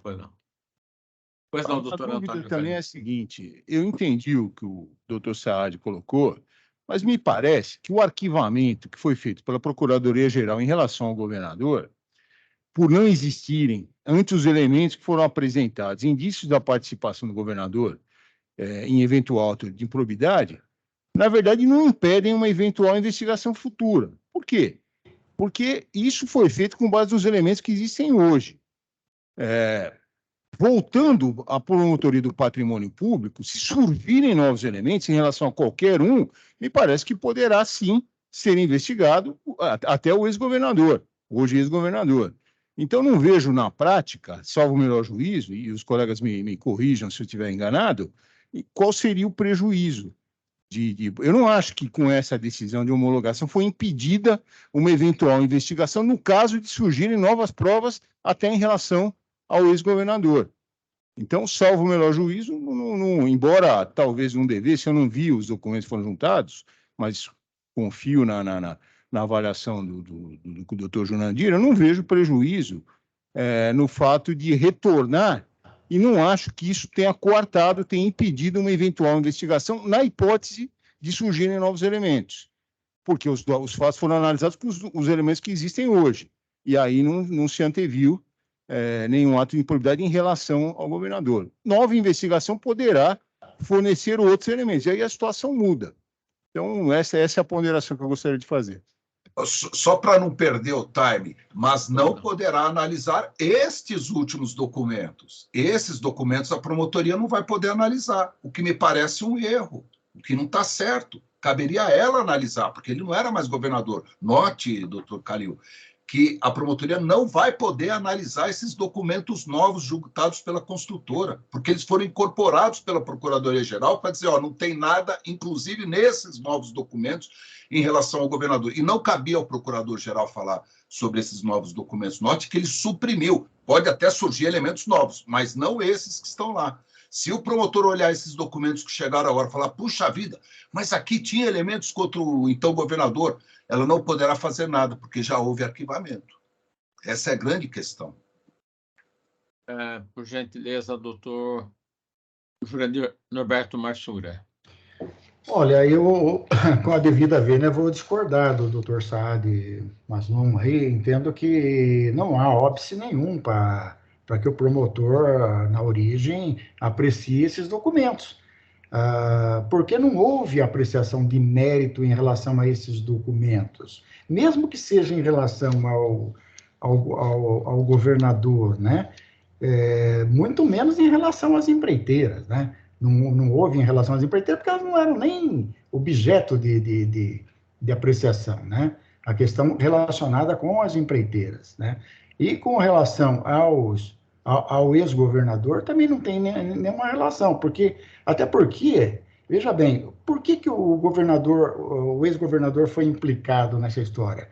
Por uma possível indicação política da pessoa que é proprietária de uma outra empreiteira, não dessas três. E os contratos juntados dizem respeito a essas três, que não há nada questionando sobre qualquer indicação política, nada, absolutamente nada.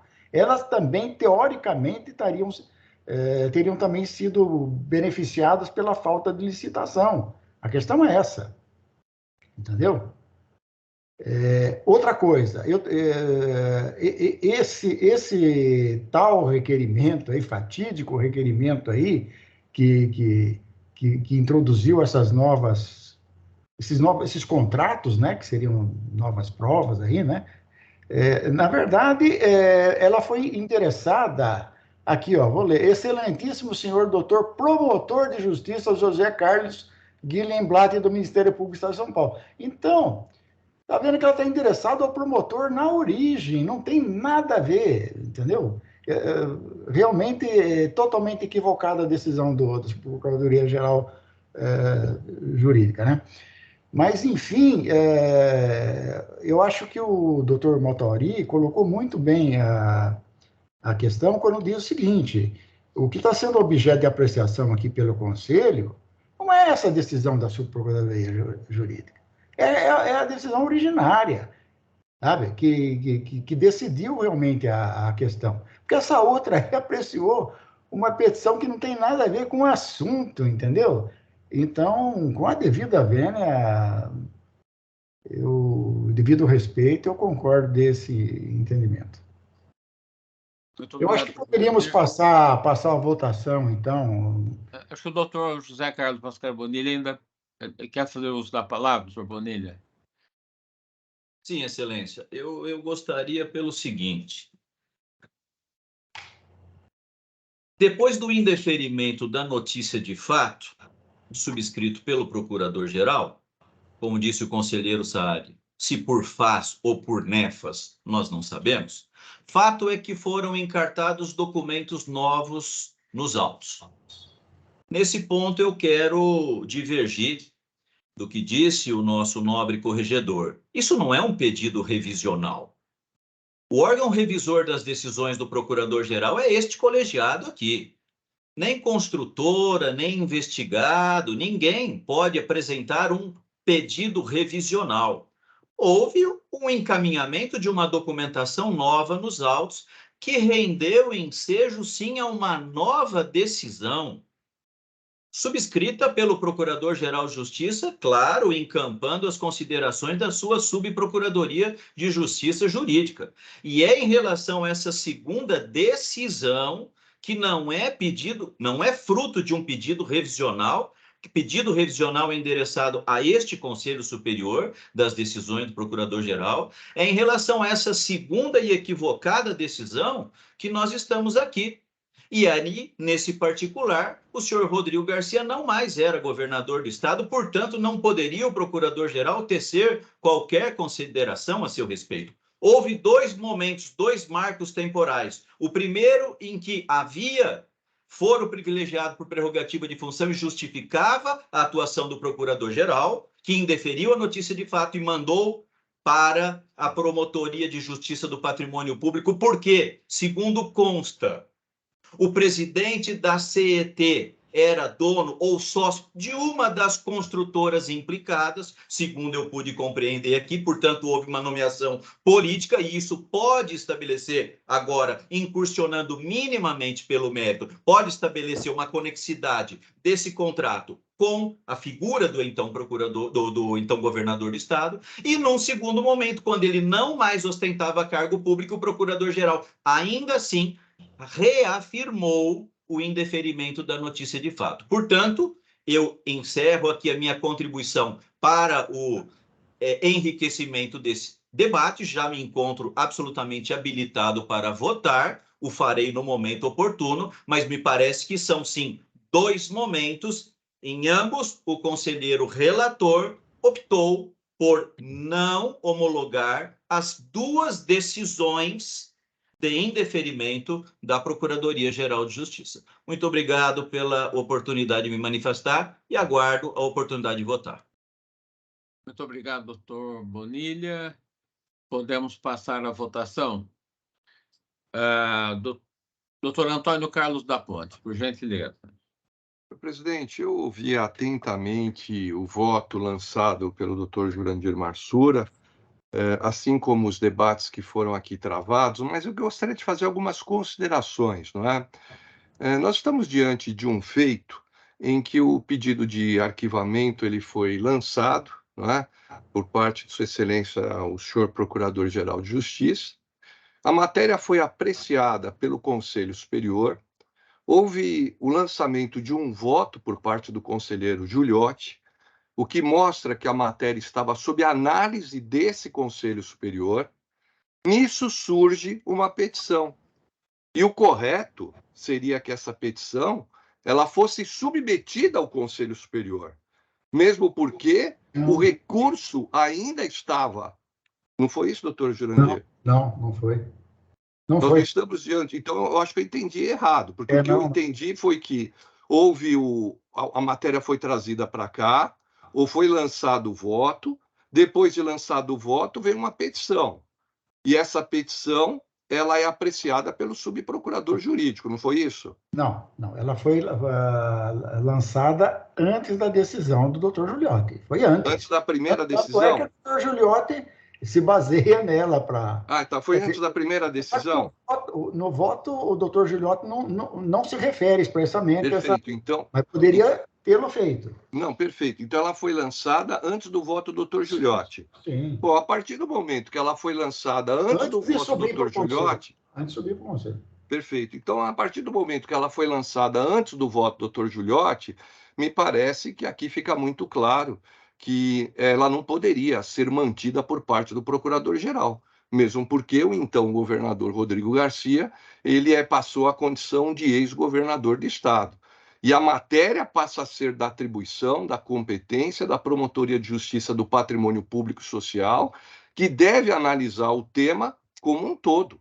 Nós tivemos um arquivamento e o argumento foi de que o governador ainda estava no curso do cargo, estava no exercício do mandato, um arquivamento que, salvo engano, foi realizado depois do primeiro turno das eleições, onde ele não seria mantido no cargo.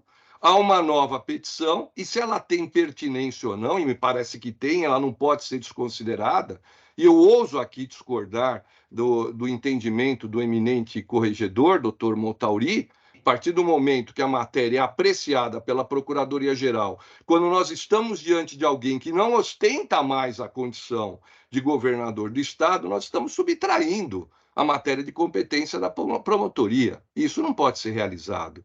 Então, eu vou pedir vênia aqui ao doutor Jurandir, do seu substancioso voto, dos argumentos que foram lançados, e vou acompanhar o voto do eminente doutor Pedro de Jesus Giuliotti. A subprocuradoria ela não poderia ter mantido a decisão depois de um fato que é concreto.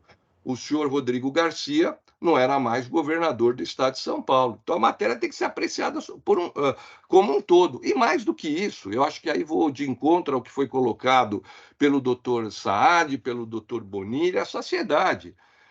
O que foi levado ao conhecimento pode, sim, a investigação dá ensejo na implicação de responsabilidade por parte do senhor ex-governador do estado agora, que não está imune à aplicação da lei. Então, eu acompanho o voto do eminente conselheiro Pedro de Jesus Giuliotti, pedindo vênia ao eminente conselheiro, ao doutor Jurandir Norberto Marchura. É como voto, senhor presidente. Muito obrigado, doutor Antônio Carlos da Ponte. Em seguida, o doutor Antônio Calil Filho. Por gentileza, doutor Calil.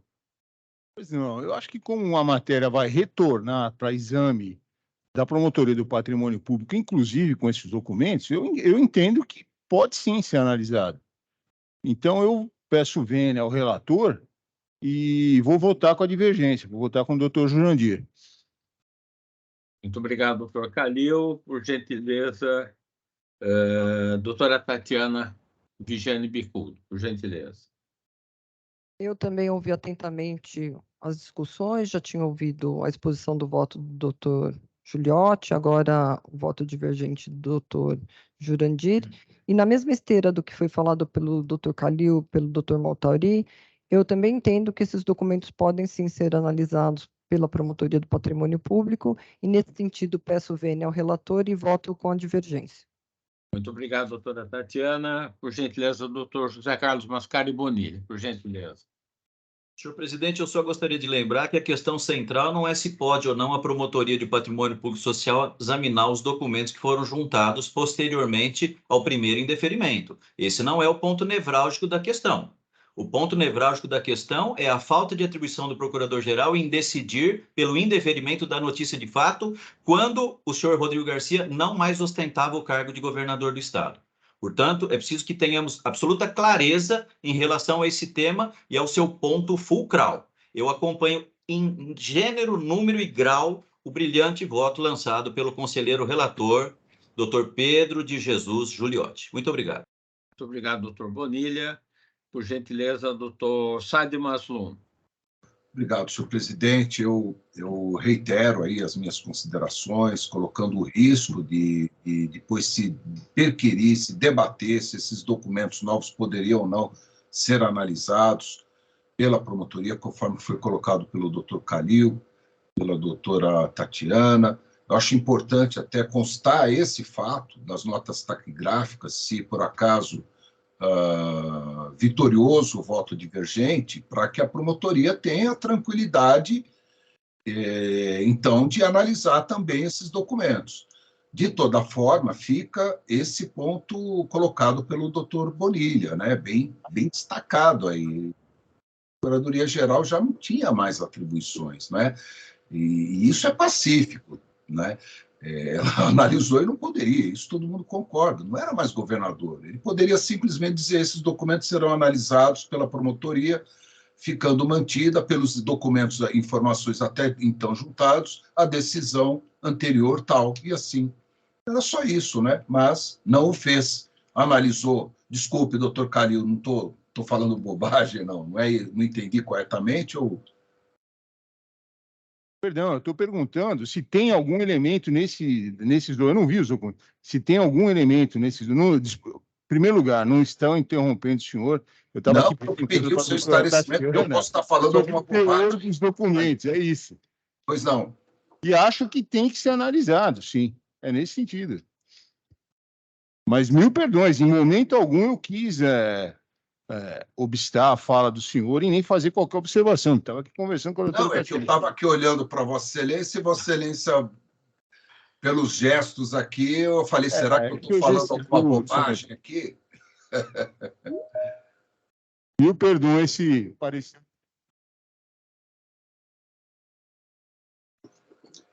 Ok. Então, como eu disse, esses documentos, obviamente, como colocado, se forem analisados, mas sempre vai ter esse risco de um dia alguém questionar e falar, sobre esses documentos novos, a Procuradoria-Geral já se manifestou mantendo o arquivamento, mantendo o indeferimento. Esse é o grande risco. Essa é uma questão. Ok, vamos constar aí das notas taquigráficas para tranquilizar o promotor e para que ele possa também analisar esses documentos novos com a amplitude necessária, inclusive para verificar se há ou não algo que implique algum outro alvo do inquérito, inclusive o ex-governador. Essa é a primeira questão. A segunda, que me parece que estão todos de acordo, é que a Procuradoria-Geral já não tinha mais atribuições para se manifestar. Não é? Eu ou faria daquele jeito que eu pensei, não é? Mantendo aquela decisão e sequer considerando, mandando até desanexar esses documentos, mas não o fez. Não o fez. Pois não, doutor Jurandir.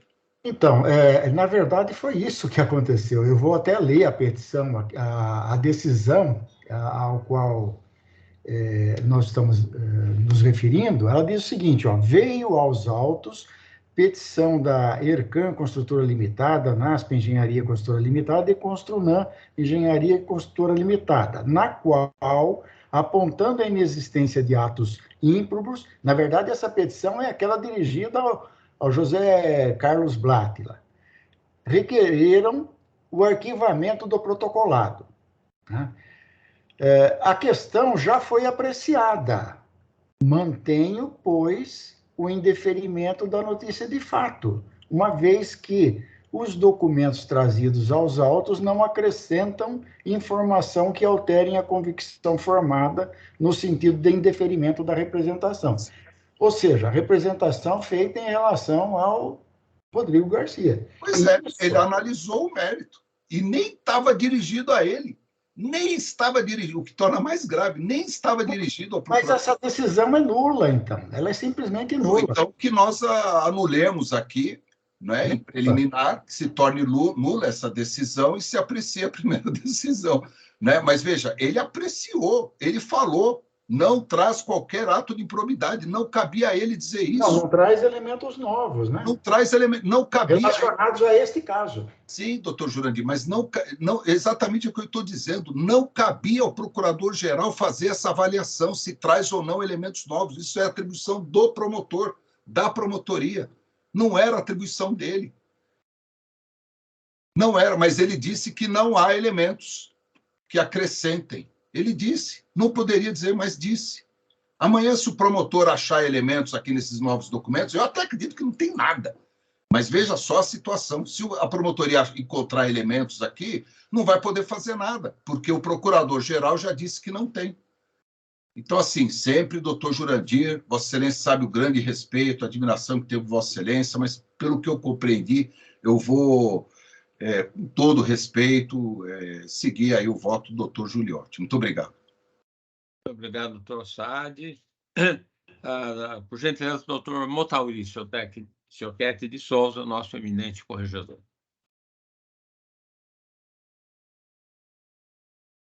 Senhor presidente, senhores conselheiros, ouvi atentamente, mas eu volto ao que é a minha opinião.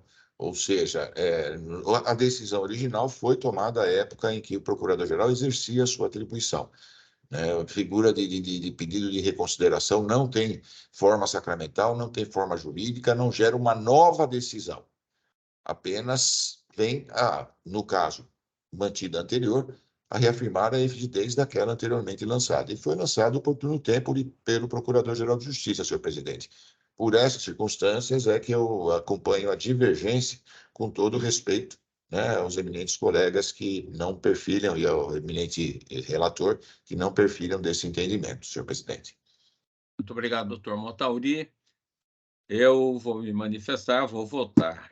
Não obstante o excelente e muito bem elaborado voto do nobre conselheiro, doutor Pedro de Jesus Giuliotti, e acompanhado por outros nobres conselheiros, com argumentos realmente respeitáveis, eu acompanho o voto do doutor Jurandir Norberto Marsura, que me pareceu muito bem fundamentado também, sensato e convincente. Desse modo, eu voto a favor do voto divergente. Doutora Tatiana, como ficou a votação, por gentileza? Foi aprovado o voto divergente por 5-4. Votaram com a divergência os conselheiros Calil, Tatiana, Motauri, João e o doutor Jurandir. E com o relator, Giuliotti, os conselheiros Ponte, Bonilha e Saad. Muito obrigado, doutora Tatiana. Então, está aprovado o voto do voto divergente, do doutor Jurandir Norberto Marsura. Doutora Tatiana, falta apenas um voto a mais. Falta um destaque a mais O também. destaque. Dr. Jurandir, o número MP é o 430712-000-1264-2023, dígito 5, número CEI 29.0001-0057-482-2023, dígito 76, Promotoria de Justiça de Sorocaba. Muito obrigado. Senhor presidente, senhora secretária, eu peço licença só apenas para se é caso de minha participação. Não, não é. Não? Não. Eu agradeço, então, tá? Então, me despeço dos colegas, desejo a todos uma excelente Páscoa, com muita paz, muita saúde, fiquem com Deus e até uma próxima oportunidade. Um ótimo prosseguimento de sessão. Muito Forte obrigado, abraço. doutor Montauri. Tá Também bom, uma Boa tarde, santa e boa. abençoada Páscoa a Vossa Excelência e sua família, viu? Para todos, amém, senhor presidente. Felicidade. Fiquem com Deus. A mera no chocolate. Amém. E no cigarro. Obrigado. Bom, então, eu passo a palavra, então, ao nobre relator, doutor Jurandir Norberto Marçura. Por gentileza, doutor Jurandir. Obrigado, senhor presidente. Esse aqui é um caso em que o promotor, é um caso do consumidor, né, em que o promotor indeferiu a notícia de fato. E eu estou dando provimento ao recurso, contrariando, então, portanto, a decisão do promotor na origem, e por essa razão eu trago ao conhecimento dos senhores. É um caso da Promotoria de Justiça do Consumidor da comarca de Sorocaba, em que é noticiada a Volts Motors do Brasil, comércio de motocicletas limitada.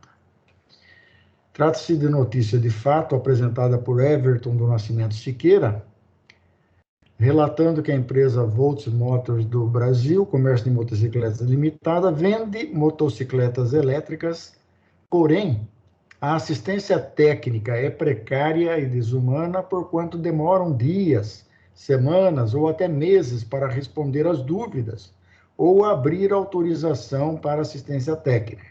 Não possuem telefones, somente chamadas via site, app e respondem a bel prazer, sempre de forma quase automática. Às vezes sequer leem as reclamações dos usuários. Afirma haver adquirido uma motocicleta que apresentou uma série de problemas, defeitos, que não foram resolvidos a contento, apesar de estar na garantia, aduzindo que, aspas, há usuários que esperam há quase 2 anos para receber o produto que já pagaram, e clientes que cancelam a compra e eles não reembolsam. Solicitam ao Ministério Público, se possível, mover uma ação em nome de todos os usuários da empresa, referente ao descaso que eles têm com os clientes, juntando as provas, relatos que facilmente pode ser colhido nas redes sociais e no Reclame Aqui. Item 2, me orientar sobre como proceder para ter minha moto assistida pela Volts e receber uma indenização pelo descaso, pela falta de humanidade, bem como por danos materiais decorrentes das semanas, meses que não posso usar a motocicleta que comprei. Paguei e eles se negam a assistir. Todos os defeitos citados são cobertos pela garantia, fecha aspas. A notícia de fato, representação, foi liminarmente indeferida pelo digno promotor de justiça oficiante nos seguintes termos, aspas, trata-se de representação através da qual o consumidor reclama de fornecedor de motocicleta elétrica. É a síntese. Conquanto se compreenda as agruras enfrentadas pelo representante, no âmbito do Ministério Público, a hipótese é de arquivamento dos autos, pela impossibilidade legal de sua atuação. Somente pode atuar o Ministério Público na tutela de interesses meta-individuais, ou seja, difusos, coletivos e individuais homogêneos, não dispondo de autorização legal para pleitear em nome de terceiros individualmente. Cabe ao interessado, na hipótese, valer-se dos órgãos de proteção ao consumidor, como o PROCON, ou ainda judicialmente por intermédio de advogado. Posto isto, pela falta de atribuições, determina o arquivamento dos autos. O recorrente demonstrou inconformismo com a decisão, aduzindo que compreende o fato de o Ministério Público não poder agir em relação a seu problema específico, porém gostaria que fosse adotada providência em relação ao grande número de vítimas, colecionando prints do site Reclame Aqui e informações colhidas na internet, de modo a demonstrar a enorme desproporção entre o pequeno número de vendas da reclamada e as correspondentes reclamações, comparativamente a outras duas empresas do ramo, Honda e Yamaha, com vendas muito superiores e reclamações proporcionalmente muito inferiores. A promoção de arquivamento, no entanto, foi mantida por seus próprios fundamentos. O recurso merece ser provido. Com efeito, contrariando o entendimento do ilustre promotor de justiça oficiante, dispõe a súmula número 7 deste Conselho Superior do Ministério Público que, aspas, o Ministério Público está legitimado à defesa de interesses ou direitos individuais homogêneos de consumidores ou de outros, entendidos como tais os de origem comum, nos termos do artigo 81, inciso 3, combinado com o artigo 82, inciso 1, do Código de Defesa do Consumidor, aplicáveis estes últimos a toda e qualquer ação civil pública, nos termos do artigo 21 da Lei 7.347/85, que tenham relevância social, podendo esta decorrer exemplificativamente da natureza do interesse ou direito pleiteado, da considerável dispersão de lesados, da condição dos lesados, da necessidade de garantia de acesso à justiça, da conveniência de se evitar inúmeras ações individuais e ou de outros motivos relevantes. O entendimento simulado se assenta no seguinte fundamento, o fundamento da própria súmula. O Ministério Público tem legitimidade para tutelar interesses individuais homogêneos, assim entendidos aqueles de natureza divisível pertencentes a titulares determináveis e que tenham entre si um vínculo fático decorrente de sua origem comum. Nesses casos, considerada sua relevância social, decorrente, por exemplo, da natureza do interesse, da considerável dispersão ou condição dos lesados, da necessidade de garantia de acesso à justiça, da conveniência de se evitar inúmeras ações individuais, são aplicáveis os instrumentos legais de tutela coletiva. É o caso da tutela dos interesses individuais homogêneos dos consumidores, entre aspas, contratos bancários, consórcios, seguros, planos de saúde, TV por assinatura, serviços telefônicos, compra e venda de imóveis, mensalidades escolares, serviços de internet, etc. E de quaisquer outros que reúnam as características acima apontadas. No caso em espécie, o noticiante, ora recorrente, demonstrou à sociedade que, para além de seu interesse individual disponível, há sim interesse individual homogêneo a ser protegido pelo Ministério Público. Realmente, há nos autos elementos indicativos da existência de interesses de natureza divisível pertencentes a titulares determináveis, que possuem entre si um vínculo fático decorrente de sua origem comum, bem como da existência de relevância social, tendo-se em conta a dispersão de lesados e a conveniência de se evitar inúmeras ações individuais. Em rápida consulta ao site Reclame Aqui, verifiquei a existência de 4.819 reclamações contra a empresa Volts Motors, sendo que apenas nos últimos 6 meses computados, ou seja, de 1º de setembro de 2022 a 28 de fevereiro de 2023, foram registradas 1.743 reclamações, com índice de resolução de apenas 48,7%, a demonstrar a existência de grande número de vítimas, de modo a justificar a intervenção do Ministério Público. Ante o exposto, pelo meu voto, dou provimento ao recurso e deixo de homologar o arquivamento. Em respeito ao princípio da independência funcional, determino que desde logo seja comunicado ao excelentíssimo senhor Procurador-Geral de Justiça para a designação de outro órgão do Ministério Público, que deverá instaurar inquérito civil para melhor esclarecimento dos fatos, e, na sequência, adotar as medidas que entender cabíveis, extrajudicialmente, mediante termo de ajustamento de conduta, ou judicialmente, mediante ajuizamento de ação civil pública. Muito obrigado, doutor Jurandir. Eu indago se podemos votar em bloco ou se algum conselheiro deseja votar em separado, voto individual.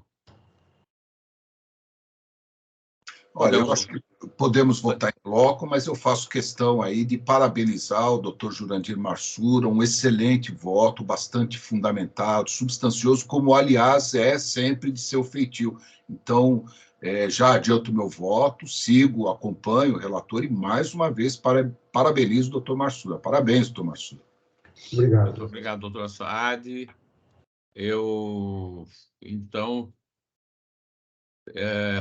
acredito que podemos aprovar, então, o excelente voto do doutor Jurandir Norberto Marsura, que muito bem apreciou e decidiu e apresentou esse voto. Então, por unanimidade, foi aprovado o voto do eminente relator, doutor Jurandir Norberto Marsura. Doutora Tatiana, me parece que falta o item referente às comunicações. A senhora deseja... Pois não. Pois não. Em relação às distribuições, foram distribuídos 406 protocolados até o dia 31/3/2023 e foram publicados até o dia 28/3/2023, 375 protocolados.